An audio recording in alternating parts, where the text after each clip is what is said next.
সে আমাকে বিস্কুট ছাড়া কিছুই দেয়নি। তুমি আমার কাছে মাথা ব্যথা ছাড়া আর কিছুই না। তুমি চোর ছাড়া আর কিছু নও। তো ফ্রেন্ড, এই ধরনের সেন্টেন্সেস আমরা আমাদের ডেলি লাইফে প্রায় ইউজ করে থাকি। তো এই ধরনের সেন্টেন্সেস আমরা ইংরেজিতে কিভাবে বলবো, চলো তা আজকে এই ভিডিওতে দেখে নিই।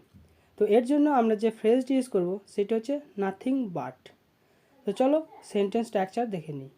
সেন্টেন্স স্ট্রাকচারটি হচ্ছে subject plus helping verb plus main verb plus nothing but এবং অবজেক্ট। এখানে বাট মানে কিন্তু নয়, এখানে বাট মানে হচ্ছে ছাড়া। আমরা সেন্টেন্সে প্রয়োজন অনুসারে আমরা হেল্পিং ভার্ব ইউজ করব, আর যদি হেল্পিং ভার্বের না দরকার থাকে তাহলে আমরা মেন ভার্ব বসাবো। সে আমাকে বিস্কুট ছাড়া কিছুই দেয়নি। He gave me nothing but biscuits. সে আমাকে পেন ছাড়া কিছুই দেয়নি। She gave me nothing but a pen. সে দুধ ছাড়া কিছুই খায় না। He drinks nothing but milk. তুমি আমার কাছে মাথা ব্যথা ছাড়া আর কিছুই না। You are nothing but headache for me.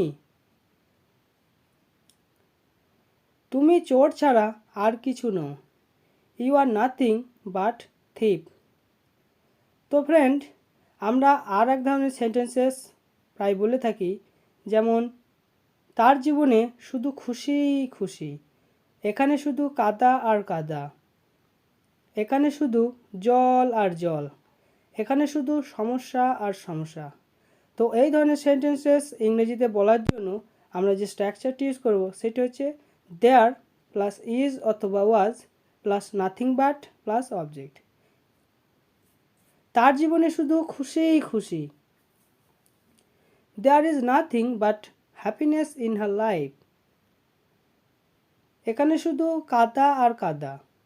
There is nothing but mud here. আমার জীবনে শুধু দুঃখ আর দুঃখ। There is nothing but unhappiness in my life. এখানে শুধু সমস্যা আর সমস্যা।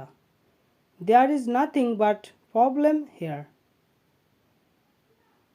এখানে শুধু জল আর জল। There is nothing but water hair. তো ফ্রেন্ড, আজকের ভিডিওটি এই পর্যন্তই। শেষ পর্যন্ত ভিডিওটি দেখার জন্য ধন্যবাদ।